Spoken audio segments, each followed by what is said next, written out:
Hey guys, it's Tuesday and today yung travel namin papuntang Ormoc City. So, kasama ko nga pala sa Ate Jeanette and then yung driver namin si Kuya Ed. So, as what you have noticed guys, on travel na kami papuntang Ormoc. Actually guys, yung call time namin is 5 AM pero dumating yung driver namin is 6 na. So, obviously, naghintay talaga ako ng almost 1 hour pero actually okay lang kasi nga galing pa naman siyang travel from Manila. So, understandable naman yung situation niya. So, anyway guys, as what you have noticed, andito nga pala ako sa harapan kasi nga gusto kasi ni ate na nasa likod siya para at least makapagpahinga siya ng maayos. So, anyway guys, dyan lang muna kayo and mag-travel lang din muna kami papuntang Ormoc.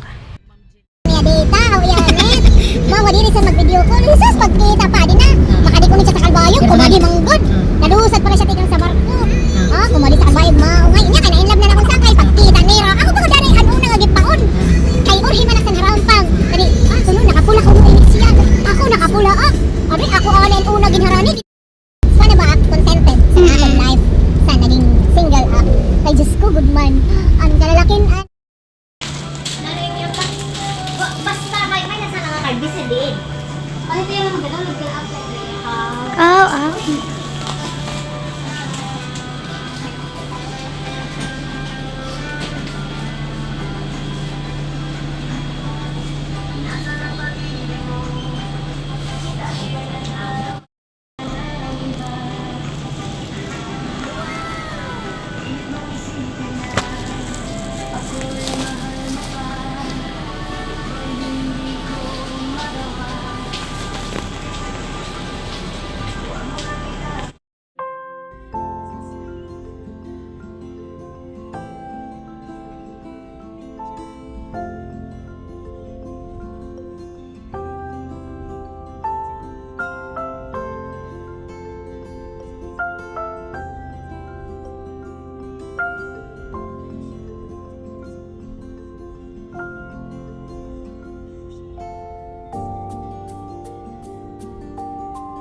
So, anyway guys, as what you have noticed, sobrang taas talaga ng baha dito sa Santa Fe. So, actually, dito talaga kami usually dumadaan kapag pumupunta kami sa Ormoc City kasi nga, mas madali yung way. Pero, we didn't expect na meron palang baha dito sa Santa Fe banda. Actually guys, hindi naman maulan, pero as what you have noticed, meron talagang baha dito. And, paano pa kaya kung umuulan? So, sobrang nakakaba talaga guys. And, actually, meron kasing bagyong paparating. So, sobrang sobrang nakakatakot din. So, anyway guys, luckily, nakatawid naman kami. So, baka pag uwi namin, hindi na kami dumaan dito kasi nga nakaka-worry lang. So, anyway guys, dyan lang muna kayo and mag-travel lang din muna kami.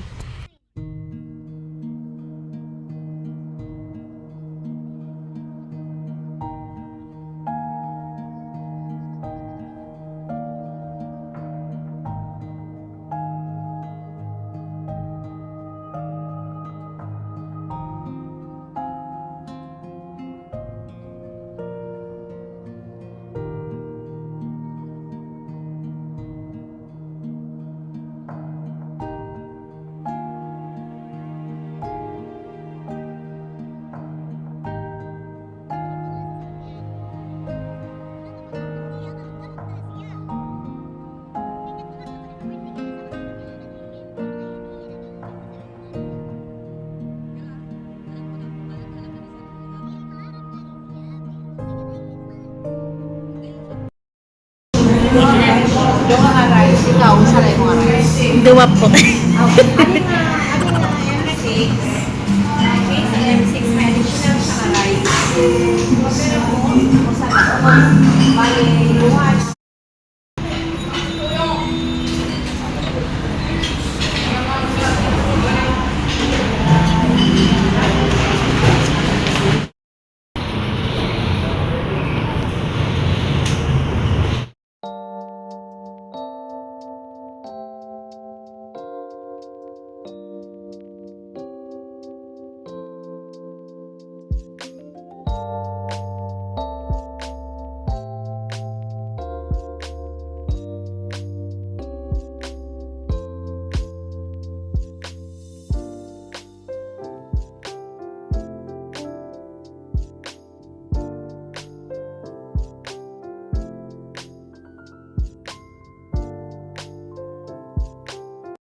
So, anyway guys, as what you have noticed, andito na kami sa Iya Lodge. Ito talaga usually yung iniistayan namin kasi nga sobrang daming food restaurant yung malapit dito sa Iya Lodge and walking distance lang din siya. So, sobrang accessible talaga to para sa amin. So, anyway guys, as what you have noticed, andito na kami sa room namin and nagpapahinga lang din kami saglit.